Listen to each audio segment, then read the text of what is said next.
ქართული ოცნების ექს-მაღალ ჩინოსანი თავისივე მეგობარმა მძიმე მდგომარეობაში ჩააგდო. დღეს რომეო მიქაუტაძის პარტნიორმა სასამართლოში აღიარა, რომ ბიზნეს წილებს ფიქტიურად სხვა პირებზე გამომძიებელი ჟურნალისტებით შიშით აფორმებდნენ, რომ მედიას ბიზნესები არ ებოლათ. დასახელდა TV-პირველის ჟურნალისტური გამოძიება, სადაც ჩვენმა გუნდმა გადამალულ ბიზნესებს მიაგნო. რას ცვლის ეს ჩვენება ეკონომიკის მინისტრის ყოფილი მოადგილის საქმეში და რას ითხოვს ახლა პროკურატურა მიქაუტაძისგან? ლიზა ლასარეიშვილი ისაუბრებს პირდაპირ ეთერში. რომეო მიქაუტაძისგან პროკურატურა ზარალის 8 მილიონ ნახევრის ანაზღაურებას და აღიარებით ჩვენებას ითხოვს. ეს ჩვენება კი საქმეში ბევრ რამეს ცვლის. შეიძლება ითქვას, რომ რომეო მიქაუტაძის სტუდენტობის მეგობრის ჩვენება არის ერთ-ერთი ყველაზე მნიშვნელოვანი მტკიცებულება რომეო მიქაუტაძის წინააღმდეგ და ის ადასტურებს, რომ მიქაუტაძე სახელმწიფო პოლიტიკური თანამდებობის პარალელურად მართავდა ბიზნესს, ისე რომ წილები ფიქტიურად ჰქონდა გადაფორმებული ოჯახის სხვა წევრებზე. ბუნებრივია, ეს ჩვენება არის ძალიან მნიშვნელოვანი გარემოება, სწორედ აქედან გამომდინარე ჩვენ ვცადეთ ძალიან ბევრი კითხვა დაგვესვა კონკრეტულ მოწმესთან, რომელმაც არც ერთ ჩვენს კითხვას არ უპასუხა, თუმცა სამაგიეროდ მივიღეთ პასუხები უკვე ბრალდების და დაცვის მხარის წარმომადგენლებისგან, რომლებიც სხვადასხვანაირად აფასებენ აღნიშნულ ჩვენებას. დღეს ადვოკატი ამბობდა იმას, რომ თუ დავუშვებთ იმას, რომ რომეო მიქაუტაძე უკანონო შემოსავლის ლეგალიზებას ახდენდა, მას სახელმწიფოსთვის ზიანი არ მიუყენებია და ისიც გაუგებარია, ვის უნდა აუნაზღაუროს აღნიშნული თანხა, რომელსაც პროკურატურა ასახელებს. მოწმემ ჩვენ შეკითხვაზე ცალსახად განმარტა, რომ ეს გადაფორმებაში ის გულისხმობდა გაყიდვას ან გაჩუქებას. ხოლო მას არ შეუძლია დაადასტუროს ის ფაქტი, რეალურად ეს წილები ეკუთვნოდა თუ არა რომეო მიქაუტაძეს. რომეო მიქაუტაძესთან უბრალოდ გადიოდნენ კონსულტაციებს, მისგან იღებდნენ რჩევებს და არანაირი მითითებები მისი მხრიდან, რაც მიუთითებს იმაზე, რომ მისი იყო ეს კომპანია, ამ ჩატში დაწერილი არ ყოფილა. გაუგებარია ვის მიადგა ზიანი იმ შემთხვევაშიც, თუ დავიჯერებთ, რომ რომეო მიქაუტაძე ბიზნეს საქმიანობას ეწეოდა. ამით აქცევთ ჩვენი პოზიცია უცვლელია, ჩვენ გადავხედავთ სასამართლოში და ვაპირებთ მისი უდანაშაულობის დამტკიცებას. დაიკითხა მოწმე, რომელიც რომეო მიქაუტაძეს ბიზნეს პარტნიორი იყო იმ პერიოდში, როდესაც რომეო მიქაუტაძე მუშაობდა მაღალ თანამდებობაზე და მან დაადასტურა ის, რომ რომეო მიქაუტაძე დაინტერესებული იყო კონკრეტული კომპანიებით.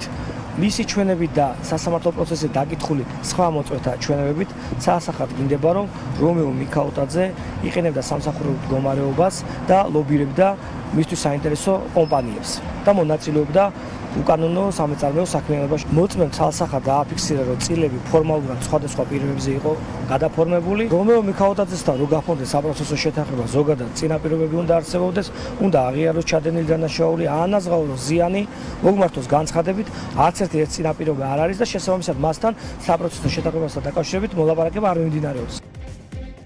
პროკურატურის მთავარმა მოწმემ დღეს თქვა, რომ წილების გადამალვა მან და მისმა ბიზნეს პარტნიორმა და მეგობარმა შაბათის ეთერის ჟურნალისტური გამოძიებების გამო დაიწყეს და ის რეპორტაჟი, რომელზეც დღეს მოწმე საუბრობდა სწორედ სხდომათა დარბაზში, არის შაბათის ეთერის მიერ მომზადებული 2023 წელს.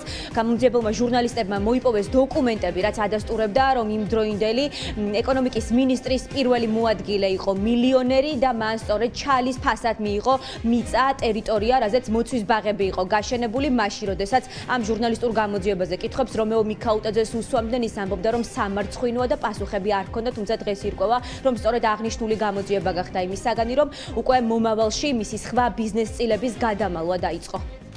რომეო მიქაუტაძის საქმის დეტალებით ლიზა ლასარეიშვილი იყო პირდაპირ ეთერში. დაარღვევენ თუ არა დუმილს ჯგუფურ ძალადობაში ბრალდებული სკოლის მოსწავლეები. შემზარავი კადრების გასაჯაროების შემდეგ არასრულწლოვნების სასამართლოში პირველად მიიყვანეს და ამ წუთებში მოსამართლე მათთვის აღკვეთის ღონისძიების შეფარდების საკითხზე ხელახლა მსჯელობს. რა მიზეზით აწამებდნენ თანატოლებს ჩართული კამერების წინ და რატომ უსწორდებოდნენ ჯგუფურად ცივი იარაღებით? განმარტება ჯერ დაკავებულებს არ გაუკეთებიათ. არაფერი უთქვამთ არც გიგა ავალიანზე, მასწავლებელზე, რომლის მკვლელობის ორგანიზებისთვისაც ბრალი მათ 15 წლიანი მუხლებით დაუმძიმდეთ. ეს ნამდვილად ჩემი შვილია ლივჩი დანი ხელში გეთანხმებით. დაფარვის გარეშე მაქვს მასალა ნანახი და ჩემი შვილი იმ ვიდეოებში არ არის, არა ტანსაცმლით, არა ხმით, არა სახით. ეხლა შვილს ვიცნობდი რა. რამე ექსპერტიზა არის ჩატარებული, რომლითაც დაადგინეს, რომ თქვენი შვილია. ამას რაც შეეხება, კიდე ერთხელ ვამბობ, რაშიც არის ჩემი შვილი დამნაშავე? დაედაისაჯოს. მე არავითარი ასე ვთქვათ, უსამართლობის განცდა არ მექნება. ამოიღეს საგამოძიებო მოქმედებების დროს თქვენი სახლიდან. ჩემი სახლიდან არაფერი ტელეფონების კარტა. და ამბობენ, რომ დიმიტრის მობილურში იპოვეს ერთ-ერთი ასეთი ძალადობრივი კარტა. არა, დიმიტრის ტელეფონში არაფერი არ არის ნაპოვნი. ეს შემთხვევა იქნება პრეცედენტული და ძალიან მძიმე შედეგს გამოიღებს ფაქტიურად სხვა ნებისმიერ შემთხვევაში სასამართლოში საქმის წარმართვას არანაირი აზრი არ ექნება თუ შეძლებ ესეთი კანონის გვერდის ავლით ბრალდების დამძიმებას ხვალზე გვინ არის დაზღვეული რომ მესამე ბრალდება წამოვიდეს. ეს ეპიზოდი არის სრულიად ახალი, რომელიც აღმოჩნდა მიმდინარე გამოძიების ფარგლებში შესაბამისი მტკიცებულებების საფუძველზე. ვიდეო ჩანაწერებია მოპოვებული, რაც გუშინ გავრცელა უწყებამ და იხილა ფართო საზოგადოებამ. არის ასევე ასეულობით მოწმედა კითხული, ასეულობით საგამოძიებო და საპროცესო მოქმედება ჩატარდა. გამოძიების ფარგლებში შესაძლებელია გამოიკვეთოს ძალადობის ახალი ეპიზოდები.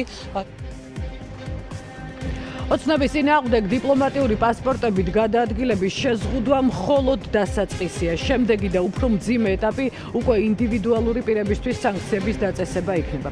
უვიზო რეჟიმის გამარტივების მექანიზმი ბრიუსელს აძლევს შესაძლებლობას სანქციები დიპ პასპორტების მფლობელების გარდა ქართული ოცნების ოჯახის წევრებსაც დაუწესოს. დათო ამანაც ივანიშვილის პარტიას უკან არ დაახევინა, მაშინ დღის წესრიგში ქვეყნისთვის სავიზო რეჟიმის ამოქმედება დგას. ინაც არცი სპეციალურად რუიანისთვის მუშაობს ამ თემაზე და აგრძელებს საუბარს პირდაპირ ეთერში. ქართული ოცნება ამტკიცებდა ამ გადაწყვეტილების შემდეგ, რომ მათ დიპლომატიური პასპორტებისთვის სანქციები უკვე დიდი ხანია აქვთ დაწესებული და ეს მათთვის ახალი ამბავი არ არის, თუმცა ის გადაწყვეტილება, რომელიც დღეს ბრიუსელმა მიიღო, აბსოლუტურად სხვა რამეს ნიშნავს და მარტივად რომ გითხრათ, დღეს ბრიუსელმა სანქციები დაუწესა დიპლომატიური და სამსახურეობრივი პასპორტების მქონე ქართული ოცნების ჩინოვნიკებს, თუმცა ეს არის მხოლოდ და მხოლოდ პირველი ეტაპი, რადგან დეკემბრის გადაწყვეტილება, რაც გულისხმობს, ასე ვთქვათ, კონკრეტული ჩინოვნიკებისთვის სანქციების დაწესებას, იქნება სანქციების მეორე ტალღა და შემდეგ ტალღაში კონკრეტულად მოხვდებიან ქართული ოცნების ის ჩინოვნიკები, მათ შორის ის ინდივიდუალური პირები, რომლებიც ეხმარებიან ბიძინა ივანიშვილს ავტოკრატიული მმართველობის ჩამოყალიბებაში და ამ სანქციების შავსიაში მათ შორის მოხვდებიან მათი ოჯახის წევრებიც. ბუნებრივია, ბრიუსელს ამ გადაწყვეტილების მიღებისთვის ეხმარება ის გამარტივებული მექანიზმი, რომელიც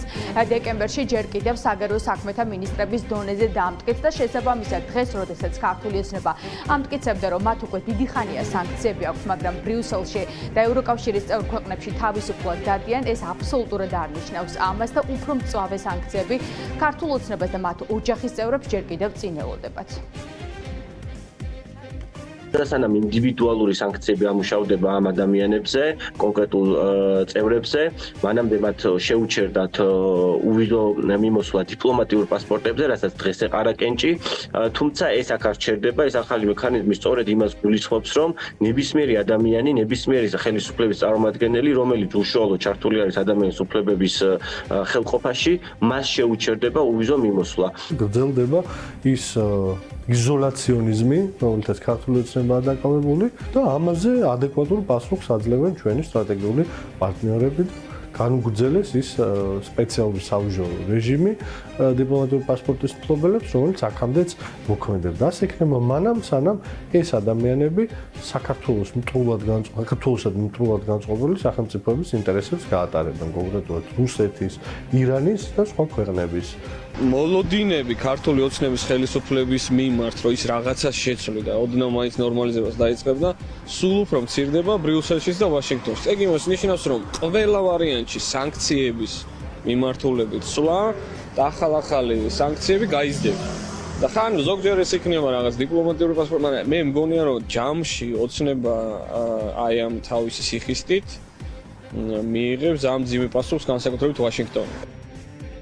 მე არ ვაპირებ საერთოდ ევროპაში წასვლას. არც აქამდე ვიკლამდით თავს და არც ახლა. და ვინც აპირებს იმ ხალხს? ვინც აპირებს აიღებს ვისაც და წავა რა პრობლემა. ბაშვილი დადგება და ირაკლი კობახიძე. აუ რატო ხართ ასე რომ ვაიმე ევროპაში ვიზა დადგება რა აქამდე არ ვიდექით სანამ ვიზო რეჟიმი. სხვა შორის ვიზო რეჟიმი ჩვენ შემოვიდეთ. იქნება რა პრობლემაა მე. ეს უკვე დიდი ხნის ინფორმაცია არის. დიდი ხნის წინ იყო დაანონსებული და მიღებული და ჩვენ უკვე ისე როგორც პარლამენტის თავმჯდომარე ასე ნებისმიერი ჩვენგანი, როდესაც ოფიციალური ვიზიტით მივდიოდით ევროკავშირის ქვეყნებში ვიღებდით ვიზებს. ამიტომ ვერანაირი სკანდალი ვერ გამოგივიდათ, ეს უკვე კარგად ცნობილი ფაქტია და მეორე, ვერანაირი ვიზებით კიდევ ერთხელ გავიმეორებ, ვერ მოხდება ჩვენი დაშანტაჟება.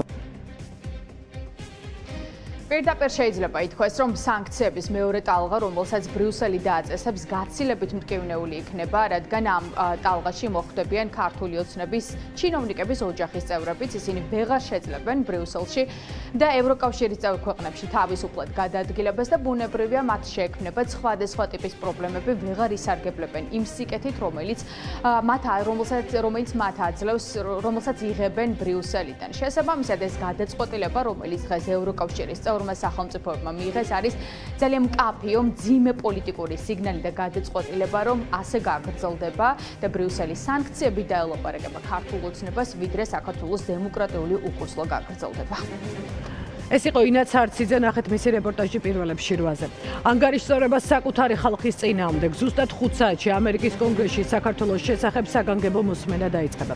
ოცნებაშიც დიდი ნერვიულობა დაიწყო. ივანიშვილის პარტიაში გაღიზიანებას არ მალავენ და ფეიქ ნიუსების ორგანოს უწოდებენ ამერიკის სამთავრობო უწყებას, რომელიც სხვადასხვა ქვეყნებში ადამიანის უფლებებს იცავს. დღეს ჰელსინკის კომისიამ უნდა იმსჯელოს, რა ავნოს საქართველოს ივანიშვილის პარტიამ და როგორ გადაუხვიეს დემოკრატიული გზიდან. ამ ამბავზე სპეციალურად რუიანისთვის თათია წოწონავა მუშაობს, ის გვერდდება ახლა პირდაპირ ეთერში. ქართულ ოცნებაში ჰქონდათ მოლოდინი, რომ მას შემდეგ რაც ერთხელ გადაიდო ჰელსინკის კომისიაში საქართველოს შესახებ განხილვა, ეს ხდომა საბოლოოდ გაუქმდებოდა, თუმცა ეს ასე არ მოხდა და დღეს თავიდან მიიტანეს მათი ერიში ჰელსინკის კომისიაზე, რომელიც არის ამერიკის მთავრობის უწყება და ის აკონტროლებს და მონიტორინგებს, ასე ვთქვათ, EUTHOS დაახლოებით 60-მდე ქვეყანაში ადამიანის უფლებების უმხრივ მდგომარეობას და ასევე ეკონომიკური და უსაფრთხოების თვალსაზრისით პროცესებს. შესაბამისად, დღეს ქართულ ოცნებას სხვა გზა აღარ დარჩა, რომ ისევ ერიში მიეტანა საქართველოს მოკავშირეებზე, ამ შემთხვევაში უკვე ჰელსინკის კომისიაზე, შესაბამისად ამერიკელ კანონმდებლებზე, ვინაიდან ჰელსინკის კომისია არის ორპარტიული ორგანო და იქ შედიან როგორც რესპუბლიკელები, ასევე დემოკრატებიც. რა თქმა უნდა, ჩვენ არანაირი რაიმე მოლოდინი არ გვაქვს ჰელსინკის კომისიის მუშაობის სტილს ხედავთ ჩვენ, რომ აქვთ აბსოლუტურად ცხადი პოლიტიკური დღის წესრიგი ქართული ხალხის წინააღმდეგ და ამ დღის წესრიგს მიყვება რამდენიმე ლიდერი ამ კომისიის. დღეში სამჯერ შეიკრიბონ და განიხილონ, ჩვენთვის ცნობილია, რომ ეს ორგანო არის ფეიქ ნიუსების განმხილველი ორგანო. გააგრძელონ ასე. ამიტომ მათი შეკრება გამოიწვევს ჩვენ უგულობას და არც ამ შეკრების გადადება გამოიწვევს ჩვენს დიდ სიხარულს. ეჭვი მეპარება, რომ ამერიკის დღევანდელი ადმინისტრაცია ფეიქ ნიუსებზე დაყრდნობით რამე ნაბიჯს გადაძლევს. ძალიან მნიშვნელოვანია, რომ სოფლიოში შექმნილი турბულენტური ეკონომიკური გარემოს მიუხედავად საქართველოს მაინც არის დღის წესრიგში, საქართველოს მოკავშირეების დღის წესრიგში ფიქრობენ ოპოზიციაში და ხელისუფლების ოპონენტებს აქვთ მოლოდინი, რომ დღეს ჰელსინკის კომისიაზე ითქმება სიმართლე საქართველოში შექმნილ პოლიტიკურ მოცემულობასთან დაკავშირებით. მიუხედავად იმისა, რომ უამრავი პრობლემები არის დღეს სამყაროში, სადაც ამერიკის ყურადღება არის მიქცეული, საქართველოს რჩება მაინც ყურადღების ცენტრში, თუმცა ეს არის მაინც საკანონმდებლო ორგანოს სტრუქტურა, მნიშვნელოვანი რაც არის ახალი ადმინისტრაციის პოზიცია. ჩვენ ვნახეთ, რომ ამერიკის ვიცე-პრეზიდენტი ჩამოვიდა ამ რეგიონში, ჩავიდა სომხეთში, ჩავიდა აზერბაიჯანში და საქართველოსკენ რაც კი გამოუხედავს, რაც არის ასევე დიპლომატიური გზავნილი მასთან დაკავშირებით, რომ ამ რეჟიმთან ისინი ურთიერთობის აღდგენას არ აპირებენ გარკვეული პირობების დაკმაყოფილების გარეშე. რა არის ეს კონკრეტული პირობები? ეს საჯაროდ ეხლა ბოლო პერიოდში აღარ დაფიქსირებულა, თუმცა მანამდე ჩვენ ვნახეთ საერთოს განცხადებები, სადაც გასაგები იყო, რომ არანაირი გადატვირთვა ურთიერთობის არ მოხდება მაგრამ სანამ ქვეყანაში არის დემოკრატიასთან დაკავშირებული პრობლემები, განსაკუთრებით როცა ახლა მიმდინარეობს განსხვავებული აზრის დევნა და გამოხატვის თავისუფლების მაქსიმალური შეზღუდვა, როგორც ჩანს, ეს გაცხადებული პოლიტიკა არის ახალი ადმინისტრაციის, ეს იქნება სერიოზული პრობლემა. მათ მიიტაცეს ძალაუფლება, მიიტაცეს არჩევნები, მიიღეს რეპრესიული კანონმდებლობა, სურთ რომ სამოქალაქო სექტორი, თავისუფალი მედია, პოლიტიკური პარტიები სრულად მოაქციონ მარწუხებში და გააქრონ. ტროტუარზე დგომის გამო ადამიანებს პატიმრობაში უშვებენ, გრანტების კანონი კი საერთოდ ყველა ადამიანს შეეხება, ვისაც ჰყავს ახლობელი თუნდაც უცხოეთში, ამაზე ბუნებრივია იმსჯელებს ჰელსინკის კომისია, ექნება ერთადერთი სწორი და ადეკვატური პასუხი ქართულ ოცნებას, ის დაარქმევს თავის სახელს. სამი მომხსენებელი ამერიკელი კანონმდებლების პირისპირ ზუსტად თბილისის დროით 11 საათზე დაიწყება ამერიკის კონგრესის ჰელსინკის კომისიაში განხილვა, სადაც მთავარი საკითხი იქნება საქართველოს და ქართული ოცნების მიერ განსხვავებული აზრის მზარდი ჩახშობა, სწორედ ასე ქვია ამ სხდომას, როგორც მითითებულია ჰელსინკის კომისიის გვერდზე. საქართველოს ჰელსინკის კომისიის ყურადღების ცენტრშია თათია წოწონავა საუბრობდა პირდაპირ ეთერში. ოცნების ჩინოვნიკების სანქცირება ბრიტანეთის დღის წესრიგშიც არის. თემთა პალატის დეპუტატი კითხვებზე პასუხებს ბრიტანეთის საგარეო საქმეთა მინისტრისგან ითხოვს. პოლიტიკოს აინტერესებს, რას აკეთებს ოფიციალური ლონდონი ივანიშვილისა და მისი გუნდის დასანქცირების მიზნით. მინდა ვკითხო საგარეო საქმეთა მინისტრს, შეაფასა თუ არა მისმა დეპარტამენტმა ამერიკის მიერ ბიძინა ივანიშვილის წინააღმდეგ გამოყენებული მტკიცებულებების ეფექტურობა. ასევე შეაფასა თუ არა მინისტრმა იმ პირებისთვის სანქციების დაწესების პოტენციური სარგებელი, რომლებიც დაკავშირებული არიან სამოქალაქო საზოგადოების, დამოუკიდებელი მედიისა და პოლიტიკურ რეპრესიებთან. ოთარ ფარცხალაძე სამართალს ეძებს, მაგრამ ვერ პოულობს. უვადო მუხლით ბრალდებული ექს-მაღალჩინოსანი გენერალურ პროკურატურას ჭორაობაში, დევნასა და საქმის შეკერვაში ადანაშაულებს. რუსეთის აგენტობაში ბრალდებული ექს-პროკურორის პოზიცია დღეს მისმა ადვოკატებმა სასამართლოში გააჟღერეს, სადაც ფარცხალაძეს უკვე მეორედ ისევ პატიმრობა შეუფარდეს. მას დაუსწრებლად ლევან ჯანგველაძის მკვლელობის ორგანიზებისთვის ასამართლებენ და თუ დანაშაულს დაუმტკიცებენ საქართველოში ჩამოსვლის შემთხვევაში ციხეში მთელი დარჩენილი სიცოცხლის გატარება მოუწევს.